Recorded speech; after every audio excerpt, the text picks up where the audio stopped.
Welcome to Decode Your Burnout, the podcast where we crack the code on burnout based on three primary factors: your programming, environment, and personality.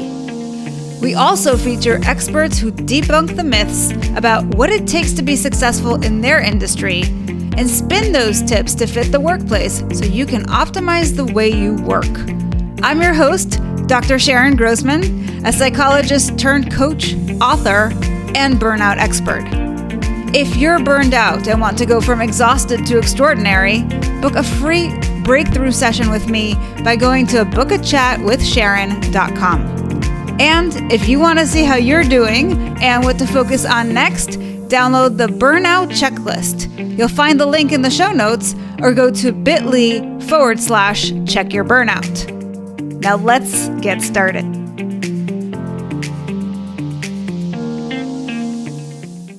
Hello, Decode Your Burnout fans.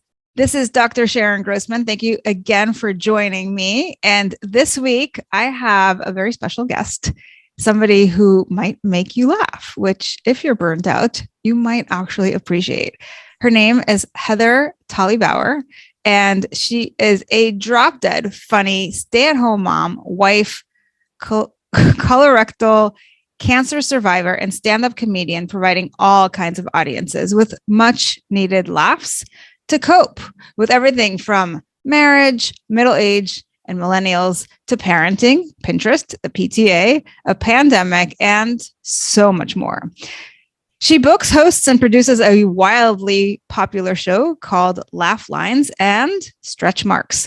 Has opened for nationally touring comic Brian Moote, appeared on the Weather Channel's original program, Weather Gone Viral, and is recently selected to perform at the prestigious LaughFest in Grand Rapids, Michigan. Heather, welcome to the show.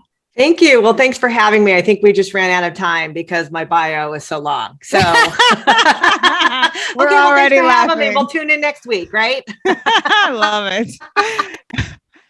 Nothing like starting off with a comedian and a joke. Well, when your bio is that long, I mean, come on, now that I've heard it out loud, like that's a little long. I'm going to go back and punch that up a little bit. But no, thanks. Thank you so much. Should I call you? What do I call you? Do I call you Sharon? Do I call you Dr. Sharon? Do I call you Dr.? What do I call you? You call me whatever you like to call me. Okay. We're here to have a good time. I'll call you Sheila. No, I'll just not. I won't do that. So if you're listening to this, you've probably either danced with burnout or you're currently feeling it. And one of the things that I think we don't talk about enough is the power of humor. And so I thought, why not bring on somebody who is an expert in comedy? Somebody who's a stand-up comedian who's been doing this for a while. She's also a mom. So if you're a working mom and you've got all kinds of struggles, I mean, she just gave us like a laundry list of things that you might be dealing with that we need to hear about, how to implement some of these strategies, how to be funny, how to incorporate more humor into our lives.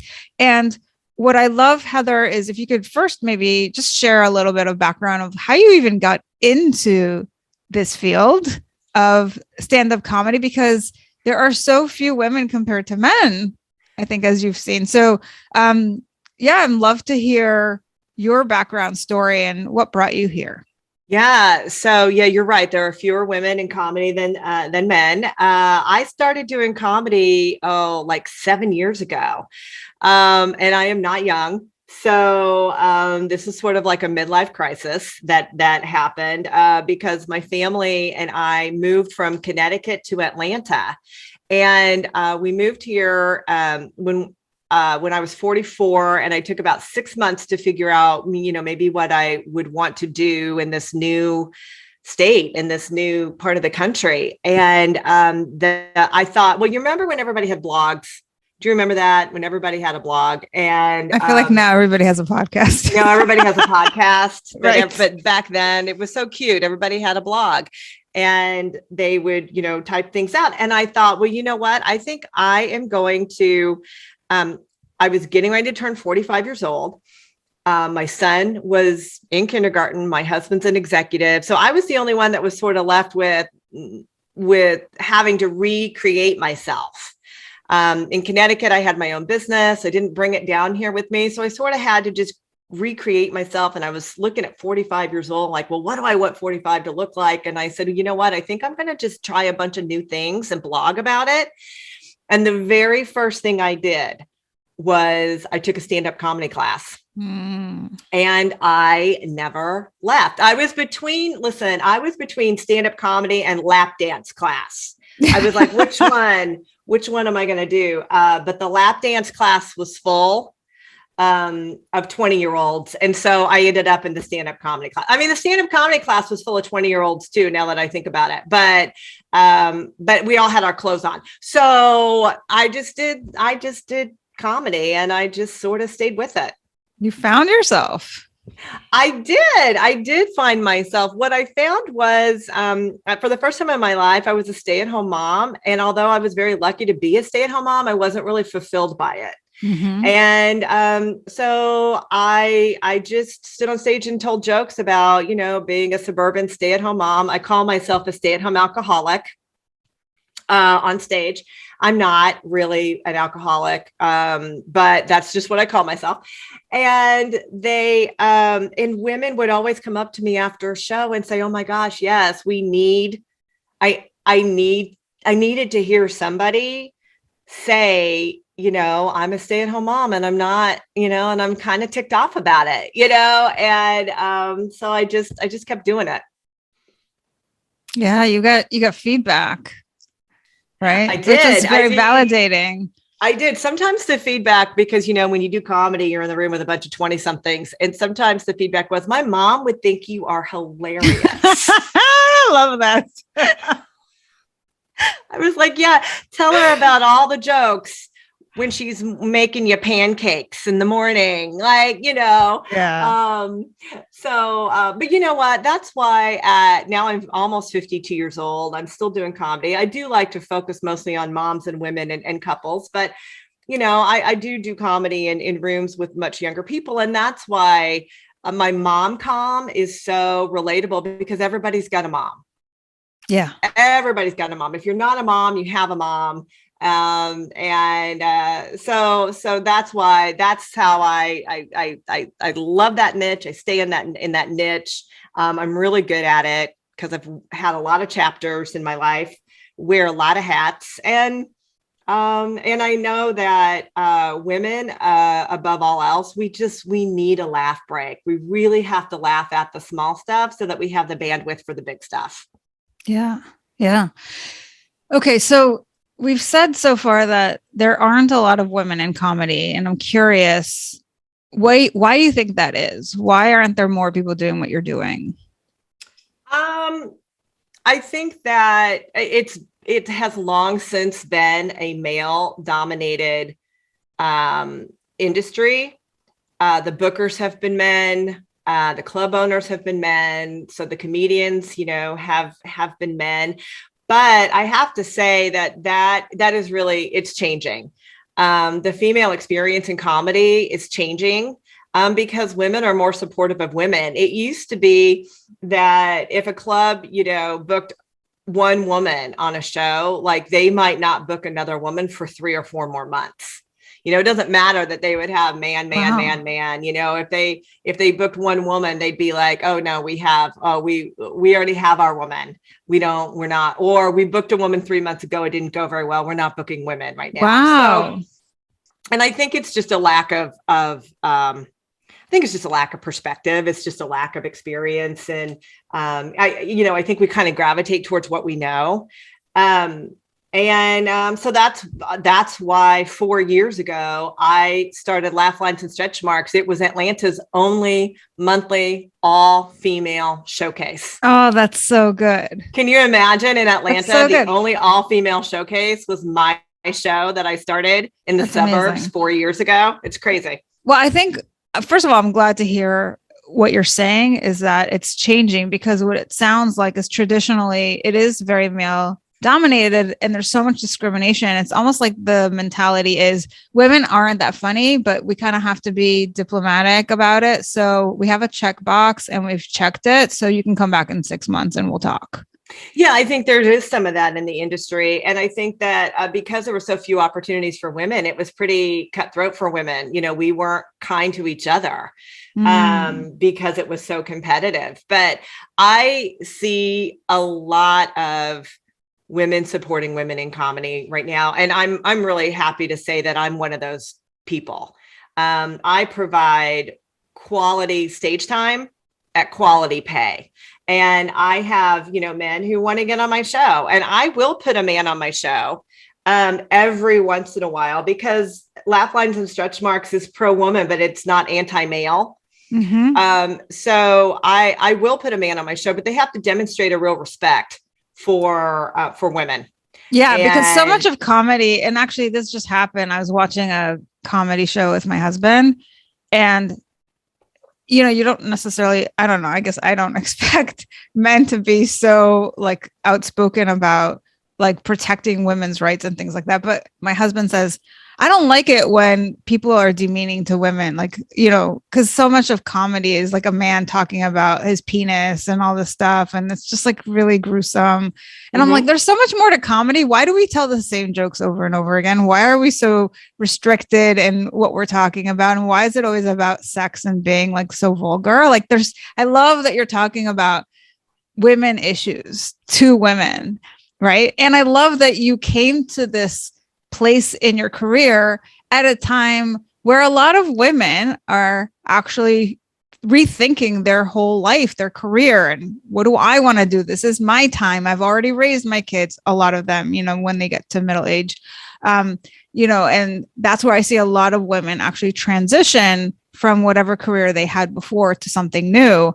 And when my mom was going through this in her kind of mid 40s, 50s, that sort of age, I saw her go through that, and I saw all of her friends go through that. And I don't know about now, but back then it was a lot of women going into alternative medicine. Like that was such a huge thing. Yeah, it's so funny because, at my age, I don't know how old you are, Sharon, but at my age, like, the women, we have side hustles or we have Ulta tennis.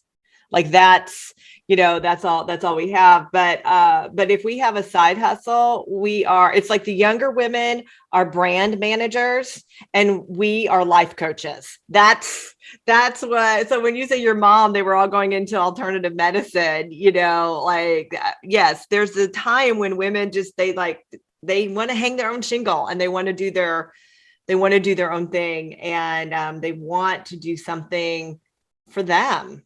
Yeah. And comedy that's one of the myths, I think, about kind of this next chapter. I didn't think of myself as being middle-aged at the time. And I think that's because I have a 13-year-old, now he's 13, he was much younger, at the time, but at 52 years old, let's just round up and call it that. I have a 13-year-old son. And so I don't really think of myself as somebody who started a new career late in life, quote unquote, late in life. But I do realize that's exactly what I did. And, I think the real myth for women that are maybe looking for their next chapter is that they have to have it all figured out before they can take action. And they don't. I think that if there's something that you're interested in doing, then do it, pursue it, do it. That's one of the great things about comedy is you don't have to be trained in it. You just go to shows and you just get up there and you just do it. Some people are more prepared than others, but, and as far as men and women go in comedy, women comics are so much smarter than men. Their comedy is so much smarter than most male comics because of what you talked about. We're talking about other things. We're not talking about what we call in comedy low-hanging fruit, sex and, whatever, having sex, whatever. I'm trying to keep it clean for your audience, but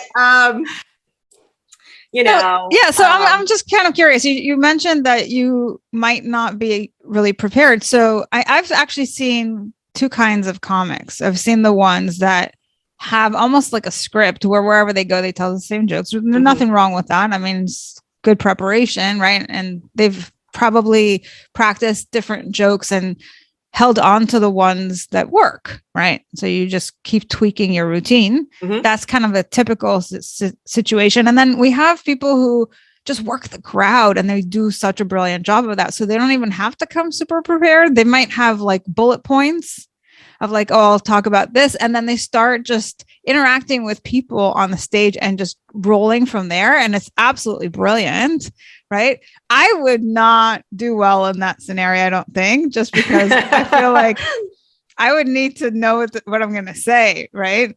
Which is kind of interesting. So I'm curious, like, what's your take on that? And, you said you don't have to have it all figured out before you take action. Do you find that it's easy for you to go up on stage not having quote unquote figured it all out? And if there's somebody else who is maybe thinking about doing something in their life and it hasn't been completely figured out, what would you say to them? So that's a lot. So I would say that, so as far as just kind of the framework of comedy, yes, there are some comedians that people think that comedy is off the top of your head, and it's not. It's a lot of time spent in front of audiences, workshopping jokes, writing, rewriting. Now, are some people good at kind of winging it? Yes. Some people are, but it takes a long time to do that. And so I don't take myself very seriously, but I take the business of comedy very seriously. So when people are starting out, there are two schools of thought. One is be prepared, right? Spend a lot of time writing. I mean, comedy is a writing craft as much as it is delivery. You have to have well thought out, smart jokes. You should have that. For all the people that are starting out and they just sort of get up there and they kind of wing it. Yeah, I mean, that's a style of comedy, but for those who take comedy really seriously, that's not what they're doing. They're the dabblers and they're the doers. And in my opinion, working it, you have to put in the work first before you can stand on stage and wing it. I've been doing this for 7 years. I have so much material that I have worked out that what I do before any show I'm booked on is I start working the audience even before I'm on stage. And I find out who's in the room. Now, this is super easy at my Laugh, Lunch, and Stretch Mark show because it's all women. But I find out, hey, what are you here for? What are you talking about? What do you, is this girls' night? Is this, are you celebrating something or whatever? And then I think about, well, what jokes do I have that will complement their experience or add to it or address it or whatever. So I usually now go on stage without a fully baked set list in my head, which allows me to pivot with to kind of customize the experience for my audience. That's how I do it. I'm a former communications person. I've been doing this a long time. I'm super comfortable. I have a lot of material. I'm super comfortable doing that. But yeah, some people are masters at crowd work, but even in the crowd work, there's a formula to it. If you take an improv stand-up class, an improv comedy class, you'll see that there's a formula to how to keep the scene going. And that's what crowd work is. And so there are people who think really fast on their feet and are just innately funny. But after a while, you start to kind of go through the quote unquote formula for what makes things funny. So there's that. The second part to your question, I think, was, if there's somebody out there who wants to try something new and they don't have a fully baked plan, what would I tell them? And I would tell them I myself am kind of struggling with that. As you know, I'm kind of pivoting from comedy to keynote speaking, and I'm like, oh my God, I have to have it all packaged before I can start. And then I realized that no, I don't. I can just start and kind of learn as I go. And I don't know if that's I don't know. You tell me, you talk to a lot of people. Is that a female thing, do you think? The like imposter syndrome? Well, I don't consider it that so much as I want to just have it all figured out. I just want to have it all figured out. Like the planner. I think it's not, I don't consider it imposter syndrome so much as I consider it, I like to make a plan. I'm a planner. Whether it's a princess birthday party or whether it's the next step of my career, I want a plan. Yeah. I mean, I think that some people are planners and it helps us to feel more put together. Like we're not going to make, especially like you mentioned in the comedy world, how there's already this discrimination against women. And so you want to show up very professional. You want to be funny. You want to have a good experience so that they take you seriously. And I think it's kind of like how we sometimes are in the world, especially when the more, I think, stigmas there are against whether it's your gender, your race, whatever it is, right? I think the more you have to work at how you show up. And I hear this a lot with women of color in particular, where it's like, oh, not only am I a woman, but now I also am a different color than you. So now I have all these things up against me. And so I have to work double hard. I have to work, 3 times as hard to make sure that I have all my I's dotted and T's crossed, that sort of thing. But I also think that some people tend to just their nature, their personality is to plan things. And other people are like, no, I like to wing it. I like to be, I don't want anything kind of bogging me down. I want to have things open. I want flexibility. I want to be impulsive, So I think it's just different values and different personality styles as well. So there's not really one thing that leads us to be this way.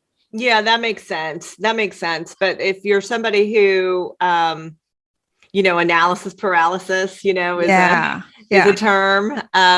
If you're that person, then you're probably too much in your head. I think you're too much in your head. Yeah. I mean, I didn't know that I was going to still be doing comedy 7 years later. I didn't know that I would turn it into a business. But I was open to the possibility.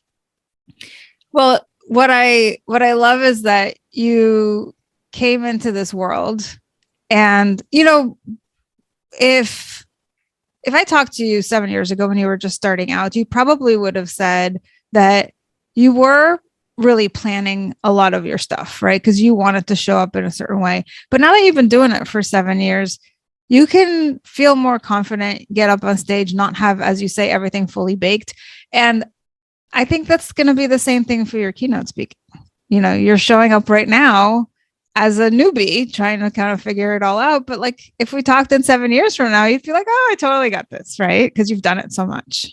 I hope so. Yeah. That's just normal, right? So. I really do hope so. But I mean, and just like everything new is kind of scary. It's exciting, but scary. Exactly. Yeah.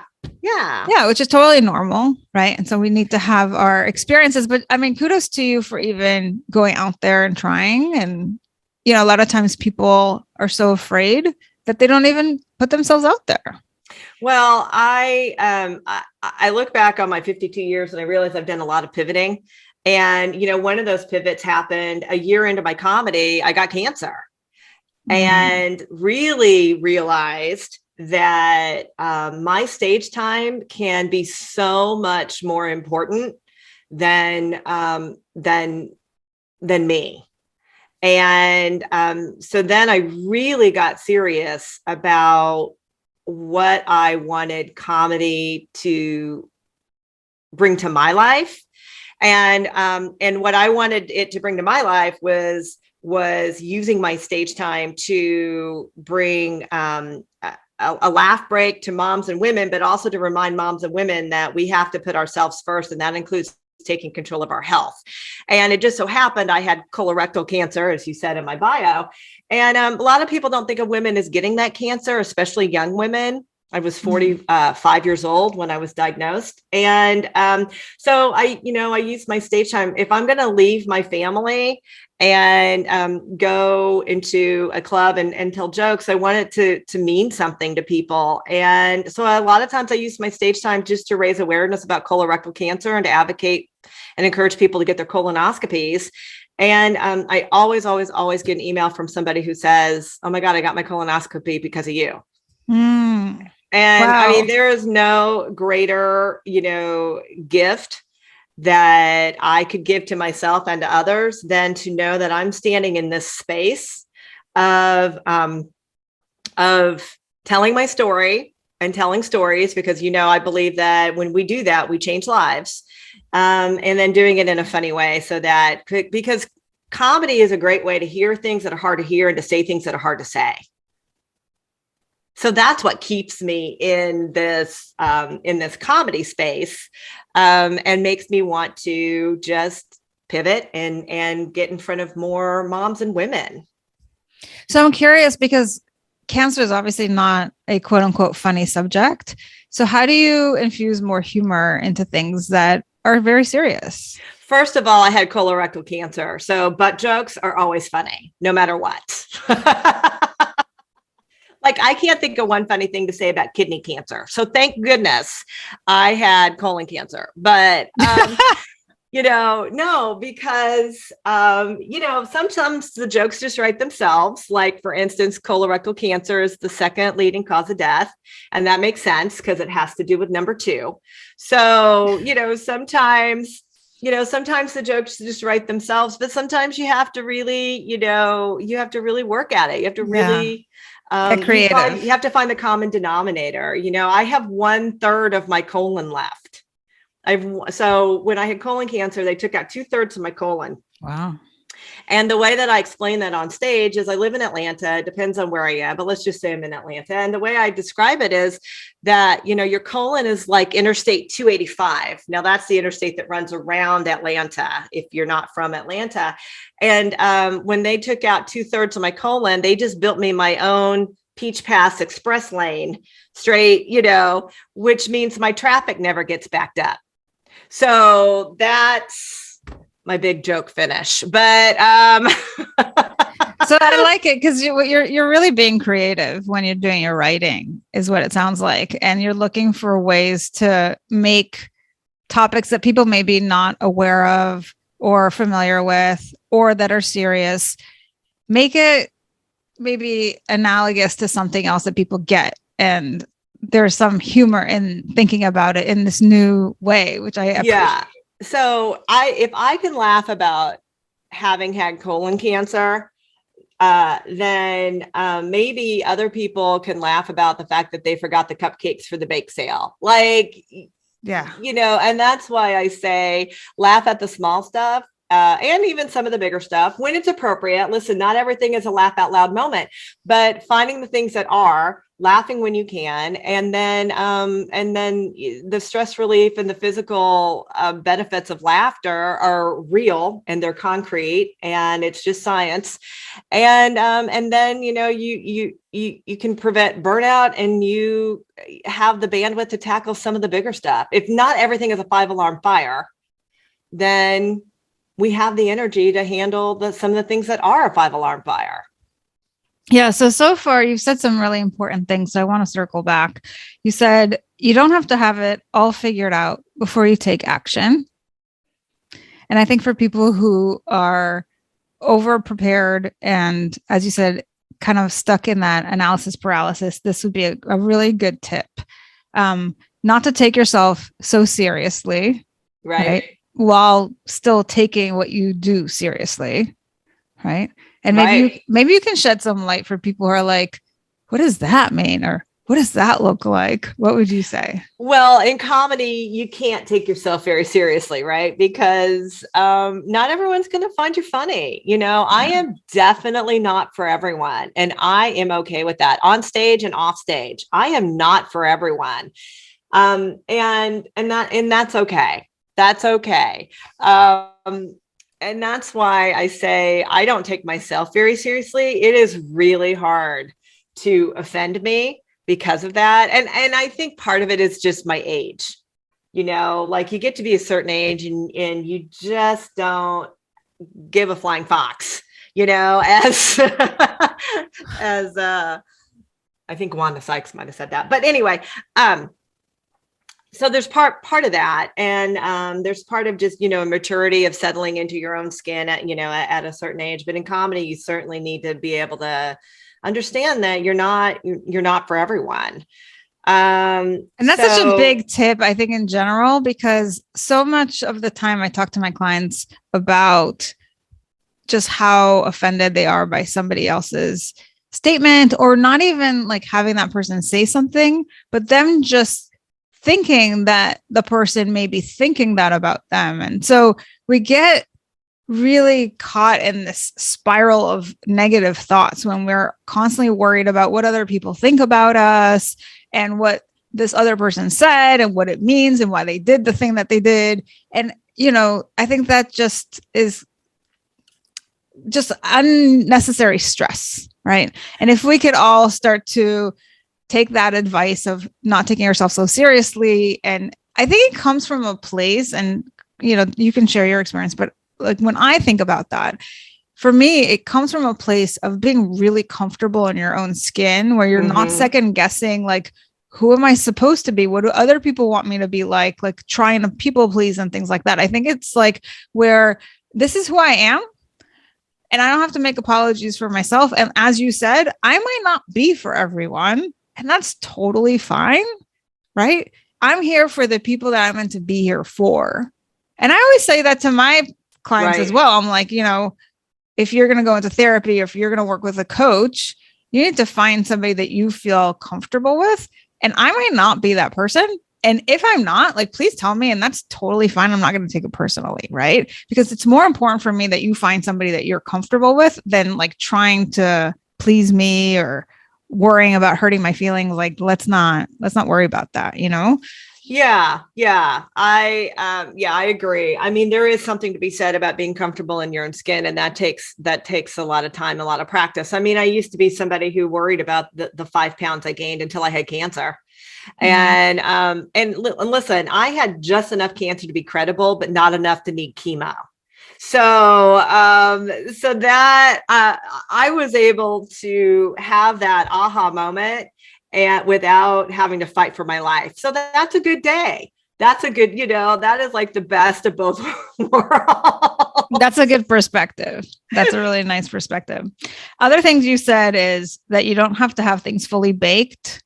And what that does is it helps you customize your service or your solutions. So if you are in the service industry, I hope you're hearing this, because I think that's actually really powerful to kind of get to a point where you have an outline, or you have a good sense of what you bring to the table, and then you flow rather than be so rigid and so over prepared and so, like worried about it not being perfect. So when I started my business a long time ago, I left the corporate world. I started a business, and I'm married to an actuary. So I took him out to dinner, and I said, listen, I had a business plan, and I said, I want to quit my corporate public relations job, and I want to start a business. Now, the business was, I wanted to be a personal concierge. That was a thing in the early 2000s. People were so stretched at work that I wanted to just run errands for people, solve problems for people, be the general contractor of your life.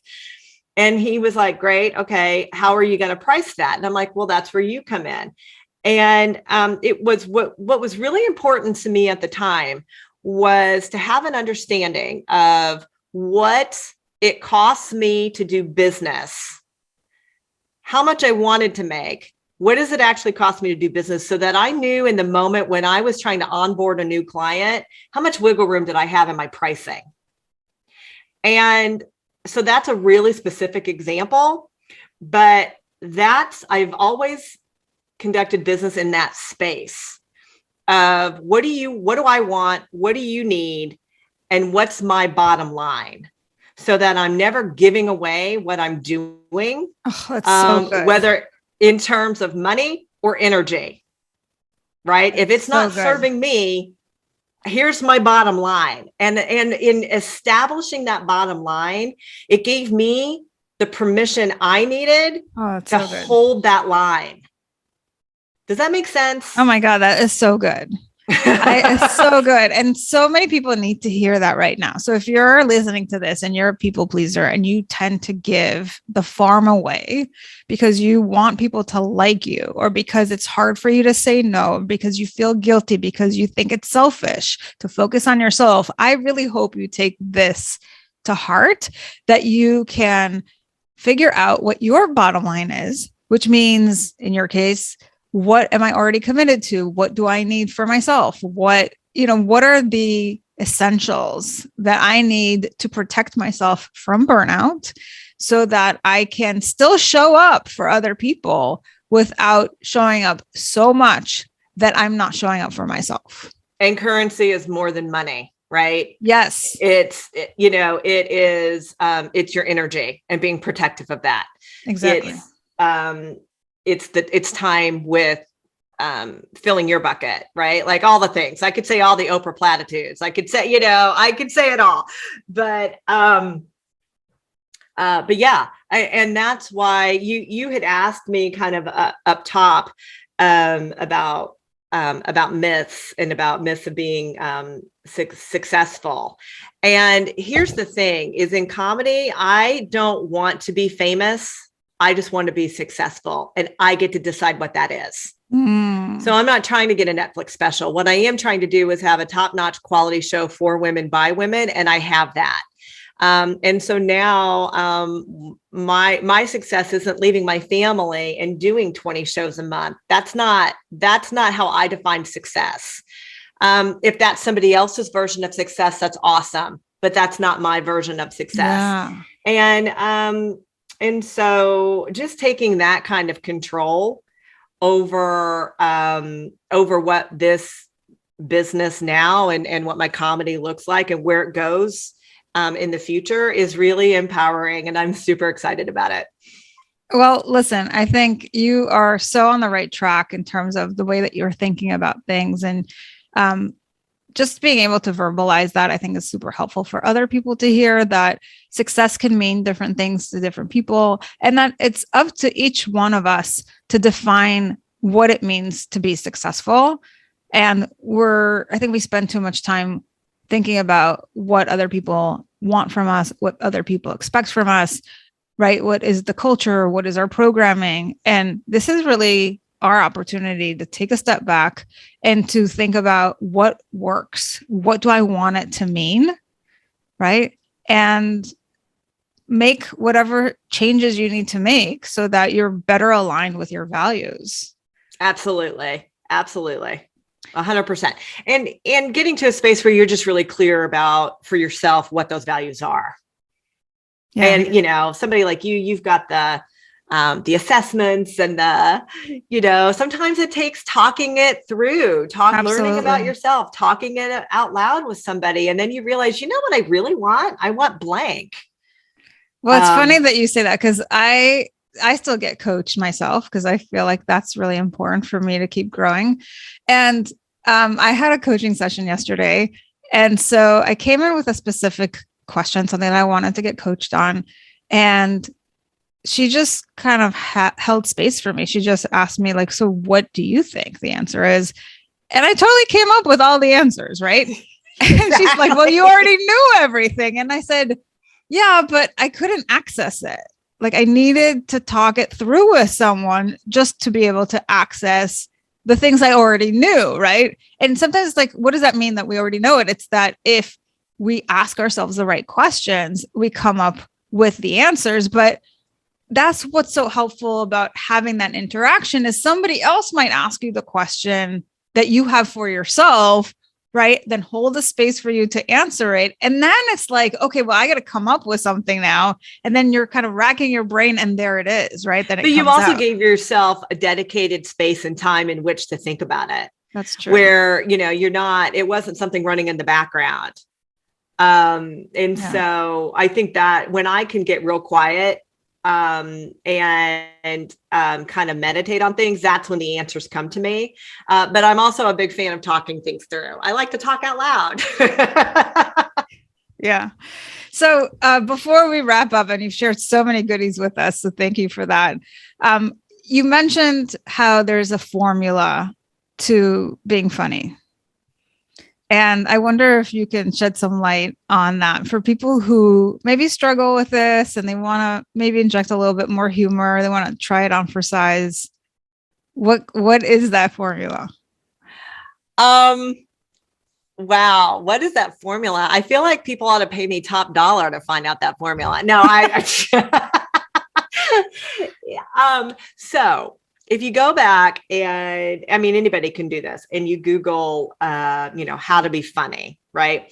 There are some tenets to comedy. If you take a comedy class, you're going to be taught, the 5 or 8 things to being funny. And one is, you've heard about the rule of 3. Mm-hmm. This is just a real simple one. I'll just share this one with people. You heard about the rule of 3, right? Everything happens in 3s. Well, in comedy, that is very much true. So you state like one thing, a second thing, and then the third thing that you state is like maybe something really, really outrageous or something like that's really funny. I'm trying to think of a good example because you put me on the spot here. Well, it's like they have those jokes with like the priest, the rabbi, and whatever. So, right. Yeah. And a duck, a priest, a rabbi, and a duck walk into a bar, or it's like a priest and a rabbi walk into a bar, the duck ducks. You know what I mean? Yeah. So we're looking for a contrast, basically, some surprise element. It's like, so it's like one thing is kind of funny. The second thing is kind of funny. One thing serious. Second thing is maybe a little more humorous. The third thing is the punchline. So just thinking about when you're writing your speeches or you're doing your presentations or whatever, thinking about 3 things and one thing being so outrageous that it's unexpected. And so it's funny. That's like a really simple tip that I actually work with people on that as they're writing their speeches and their presentations. That's one of the things that I do is say, okay, well, here's your speech. We can talk about, here's an opportunity for a joke. Here's an opportunity for a joke. Puns are always good. And if you need to kind of tickle your brain, go Google whatever you're talking about and meme, the word meme. Oh, that's a good tip. And then go to images, see what memes are coming up, and then you'll see how people are talking about the thing that you're talking about. Great. And then you can just see, you'd be like, oh yeah, that's really wine and wine, like that's really, those are two really good tips I just gave. Very cool. Well, listen, Heather, this has been super fun and really insightful in ways that I probably would not have predicted. So thank you for being here and sharing your journey with us and all of your tips for life, not just comedy. Thanks. Thank you so much for having me. I feel like I am not burned out and ready to tackle the rest of my day. I feel good. That. This was good. Now, for people who want to follow you or get in touch with you, where can they find you? I'm on Instagram at _up. It's the name of my business is -up. You can find me online at -up.com. It's making fun of my hyphenated name. So that's where that name comes from. And there are also some clips of my comedy on there. So if you just need a good laugh, just go to my website. But just go to -up.com. Fantastic. Well, we're going to have all of those links in the show notes. If you didn't have a chance to write that down, don't worry. And any final funny things you want to share with us? Oh my gosh, really? You're doing that to me? Any final funny things? I will say that, no, I'm sorry. I don't have, I thought I should have a closing joke. I don't have a closing joke. I will say though that, if anyone is burned out, then for sure, just first of all, call Sharon. She'll help you out. And meanwhile, while you're waiting to get, to get an appointment with Sharon, just go Google some comedy and go on YouTube and watch some comedy because, as laughter is such an important part that should be part of our day to day. So go out there. I just wish everybody a lot of laughs as they go through this year. I hope. Oh, you know what? Darn it. I blew it. I just thought of a joke. It doesn't matter. Okay. Thank you. No, tell us all the things. I was just thinking about 2022 and how hard this year's been. And I'm like, it's like that pair of jeans that I've held on to for the last 3 years that I'm hoping that I'm going to wake up and something's magically going to change and those jeans are going to fit. Like that's like, right. It's like the boyfriend that you keep taking back because he says he's going to change. That's what 2022 feels like to me. But yeah, go out there and get your laugh on. Get your laugh on. There you go. If you are a mom or if you have a mom, check out Heather's MomCom. And we'll have all of the links again in the show notes. Thanks for joining us, and we'll see you next week.